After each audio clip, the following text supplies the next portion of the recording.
So if you want to use mrpack-install, first you can get it from the GitHub repository. They have a releases page with all the binaries. It hasn't been updated in about a year, I think. I don't know if this is like the latest thing you can use to deploy a Minecraft server. It also focuses mainly on modpacks. Alright, so this is a CLI, so you do need a terminal. I'm personally using Linux, but the Windows commands should be the same. So if you want to deploy a server, you'd use mrpack-install server. You can deploy a Fabric, Quilt, Forge, or Paper server. But right now, I'll show you how to deploy a vanilla Minecraft server. So this is pretty simple. You just want to put mrpack-install server and then vanilla. You can put --server-dir if you want to name the directory. And this is where it's downloading the server.jar file. And then with this server.jar file, we're just going to deploy the Minecraft server with it. And I believe in the latest Minecraft version, you need Java 21. You can get this with your package manager if you're on Linux. But if you are going to download it from your repository, if you're on Linux, you're going to want to use this command. And what this command does is list the path of your Java binaries. And you basically can select your specific version by just typing the number and then pressing enter. I don't really like doing that. I just like using the binaries from this website called Adoption. So in this website, you can go to the top where it says latest releases. And then within this page, you can look for all versions. And here you can select the version you want. And then the operating system, you do have two choices, JDK and JRE. All you really need is JRE. JDK if you're doing development with Java. Alright, once we extract it, the directory is going to have a Java binary.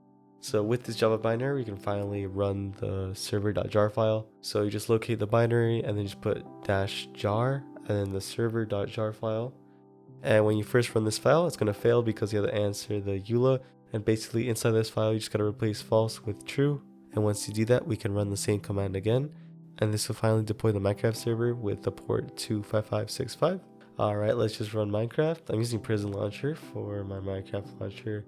And then you can put add server. And in the bottom section, you just want to put the local IP of that machine that is running the jar file. Alright, and if you don't know how to do that on Linux, it's just IPA or ifconfig, depending on the distribution you're using.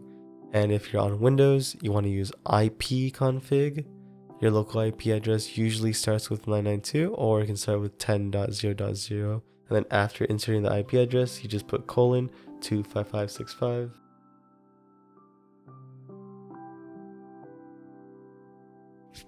Alright, so now we're going to want to install a mod pack.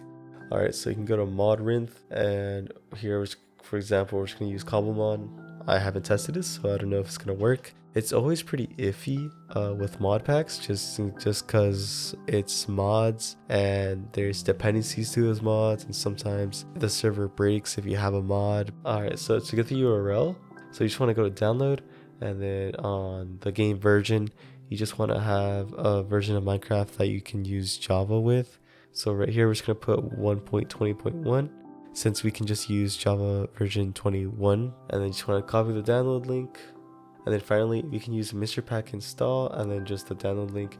Right here, you can put the directory name with the flag we used before. But since we did not, it's just going to provide the directory called MC. So it's going to have a bunch of folders and files. But here you're just going to look for this fabric-server-mc file. So we're going to do the same thing like we did with the vanilla version. I do want to recommend these flags here. This is the maximum and minimum amount of RAM your server can use. So it is going to take a bit just because you have a bunch of mods within the mod pack.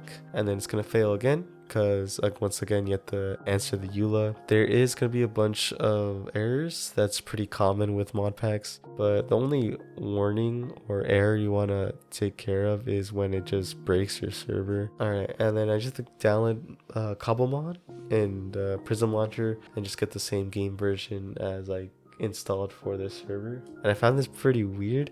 I don't know how this happened. I don't know how. I think I'm doing something wrong. My game didn't launch, and then in the logs it says I need to use Java version 17 and not 21, even though we use Java version 21 to run the server, but we need 17 to run the client.